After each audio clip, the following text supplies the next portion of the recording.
పరీక్షించుకోవాలండి.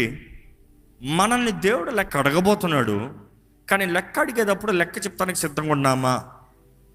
ఎలాగ లెక్క అడుగుతాడు, దేన్ని ఆధారం చేసుకుని లెక్క అడుగుతాడు అన్నప్పుడు తలాంతులంట. ఈ మాట గమనించండి.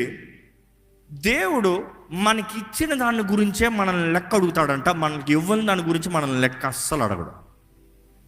ఈరోజు దేవుడు మీకు ఏం తలాంతులు ఇచ్చాడు, ఎంతమందికి నా తలాంతులు ఏంటో నాకు తెలుసు, నాలో కనీసం ఎన్ని తలాంతులు, కనీసం ఒకటన్నా ఉందని నాకు తెలుసు అన్నవారు ఉంటే చేతులు ఎత్తారా?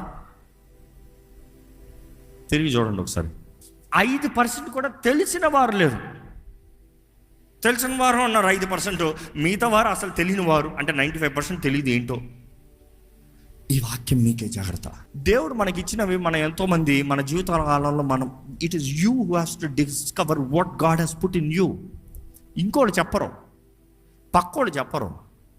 కూడా చెప్పే నాలో దేవుడు ఏమి ఇచ్చాడు, లేదు లేదు నీలో ఇచ్చింది యూ హ్యావ్ టు డిస్కవర్. నేను ఎక్కడికి వెళ్ళాలో తెలియట్లేదు, జీవితంలో ఎక్కడికి వెళ్ళి ఎట్లా తెలుస్తుంది? Find out who you are, what is there inside you.